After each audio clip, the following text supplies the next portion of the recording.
ఉషోదయం ప్రేమించు కాపరి ఉషా కిరణాలు ఉదయకాలపు వాక్య ధ్యానమునకు మిమ్మల్ని ఆహ్వానిస్తున్నాం. ప్రార్థనతో ఈ ఉదయకాలపు వాక్య ధ్యానమునకు సిద్ధపడదాం. ప్రార్థన. మమ్మల్ని మిక్కిలిగా ప్రేమిస్తున్న పరలోకపు తండ్రి, ఈ ఉదయకాల సమయానికై స్తోత్రములు చెల్లించుకుంటున్నాం.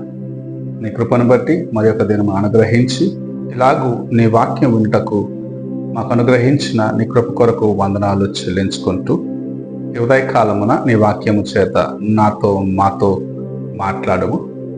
మమ్మల్ని నీ వాక్యపు వెలుగులో నడిపించమని యేసు పరిశుద్ధ నామమున అడిగి వేడుకుంటున్నాను పరమ తండ్రి, ఆమేన్. ఈ ఉదయకాలపు వాక్య భాగము కీర్తనల గ్రంథం 121వ కీర్తన మొదటి 2 వచనములను చదువుకుందాం. కొండల తట్టు నా కన్నులెత్తుచున్నాను, నాకు సహాయము ఎక్కడి నుండి వచ్చును? యెహోవా వలనే నాకు సహాయము కలుగును. ఆయన భూమి ఆకాశములను సృజించినవాడు. చదవబడిన వాక్య భాగంలో కీర్తనాకారుడు ఆయనకు సహాయముగా, ఆయనను భద్రపరిచేవాడిగా ఉన్న యెహోవా వైపు, పర్వతమైన యెహోవా వైపు నా కన్నులెత్తుచున్నాను అని చెప్పటం చూడగలము.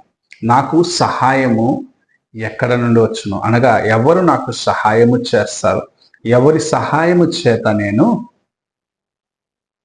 భద్రముగా ఉండగలను, లేకపోతే క్షేమముగా ఉండగలను? నాకు అభయమిచ్చి నన్ను నడిపించే నా దేవుని వైపు నేను కన్నులెత్తుచున్నాను అని దావీదు చెప్పటం చూడగలం.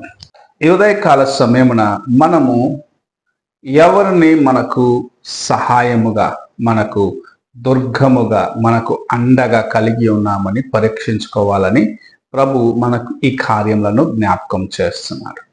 ఈ లోకంలో అనేక సార్లు అనేకులను ఆశ్రయించి వారు మనకు సహాయము చేయనప్పుడు, వారు మనల్ని అవసరమైన సమయంలో చేయి విడిచినప్పుడు, అయ్యో ఎందుకు ఈ వ్యక్తిని నేను నమ్ముకున్నాను అని చింతిస్తూ ఉంటాం. అయితే మన ప్రభు అయిన యేసు, నీవు నేను ఆయన యొక్క కుమారులుగాను, ఆయన యొక్క కుమార్తెలుగాను ఉన్నామని తన యొక్క వాక్యము చేత మనకు అనేక సార్లు జ్ఞాపకం చేసిన ఆయన ప్రతిసారి మన ప్రక్కన ఉండి నీ జీవితాన్ని, నా జీవితాన్ని ఆయన సంరక్షించే కార్యమును చూడగలం. ఎటువంటి శోధన వచ్చినప్పటికీ సరే ఆయన నీ ప్రక్కనే ఉన్నాడు. నన్ను కాపాడేవాడు కునుకడు, నిద్రపోడు అన్న ఒక అభయము కలిగిన వాడుగా కీర్తనాకారుడు ఈ కీర్తన రాయటం మనం చూడగలం. అది పగటి వేళ అయినను సరే, రాత్రి వేళ అయినా సరే, ఏ తెగులు, ఏ కీడు నన్ను సమీపించదు అని ధైర్యముగా కీర్తనాకారుడు ఈ కీర్తన చెప్పటం మనం చూడగలము. నన్ను ప్రతి సమయములో కాపాడుతూ రక్షిస్తున్నవాడు నా ప్రభు అని నిర్ధారణ కలిగిన వాడిగా ఈ ఉదయకాలమున ఇలాంటి ఒక అభయమును ఇచ్చే ప్రభు నీకు రక్షకుడుగా ఉన్నాడని నీవు ఎరిగి ఉన్నావా? నిన్ను ప్రతి బలహీనత నుంచి విడిపించి నీవు తొలగిపోయిన మార్గము నుండి మరలా తన యొక్క మార్గమునకు తీసుకొని వచ్చి తాను నివసించే స్థలములో నీకును నివాసము ఇవ్వాలన్న ఆశ కలిగిన ప్రభు నీకు తోడుగా ఉన్నాడని ఎరిగి ఉన్నావా? నీవు లోకము చూపించే అల్పకాలపు ఆ సంతోషము కోసం, ఆ కొద్ది క్షణాల యొక్క ఆనందము కోసము దేవుణ్ణి విడిచిపెట్టి లోకముతో కలిసినప్పటికీ ప్రభు నిన్ను విడువక తన కృపచేత నిన్ను భద్రపరిచి ఉన్నాడనేది నీవెన్నడూ మర్చిపోరాదు. కొద్ది నిమిషాలే ఆ త్రాగుడు మత్తులో నీవు దేవుని మర్చిపోతున్నావు. కొద్ది నిమిషాలే ఒక వ్యక్తిని మోసగించే దానికి నీవు ప్రయత్నించి నువ్వేదో చేశాను అనుకుంటున్నావు, కానీ నీ కార్యములన్నీ ఓటమిలో ముగించే ఒక సమయం ఉన్నదని దేవుని యొక్క వాక్యం హెచ్చరిస్తుంది.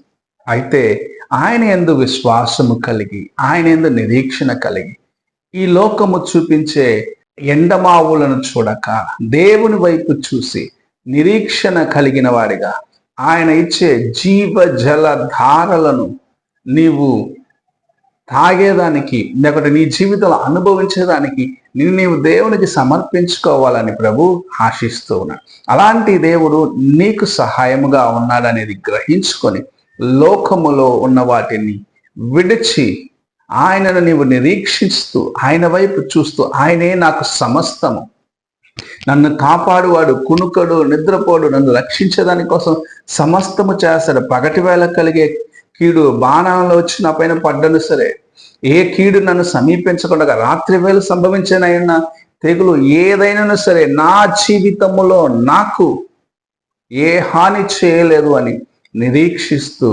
ఆయన వైపు చూసి నీవు ఆయన వైపే నీ కన్నులెత్తి ఆయనను ఆరాధించినట్లయితే నిజముగా నీవు ఎంత ధన్యుడివో ధన్యురాలో దేవుని యొక్క వాక్యం సెలవిస్తుంది.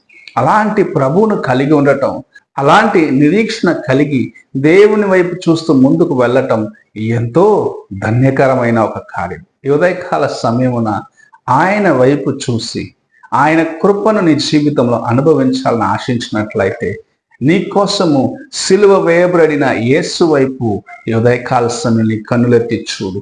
ఆయనే నీకు నిరీక్షణ, ఆయనే నీకు కోట, ఆయనే నీకు కొండ, ఆయనే నీకు దుర్గము.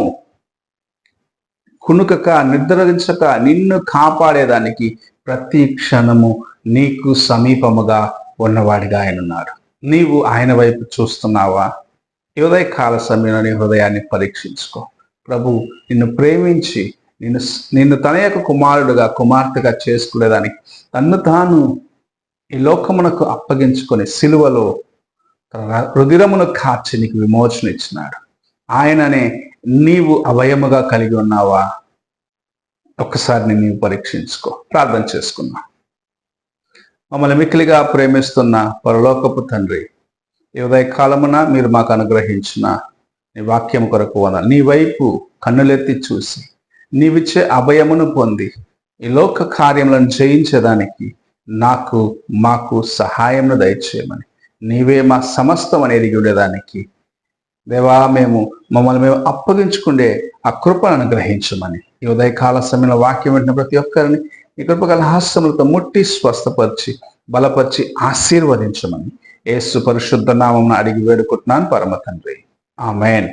తండ్రి అయిన దేవుని ప్రేమ, కుమారుడైన క్రీస్తు కృప, ఆదరణకర్తైన పరిశుద్ధాత్మ యొక్క సహవాసము ఇప్పుడు ఎల్లప్పుడూ తోడయండి, సదాకాలము నడిపించును గాక.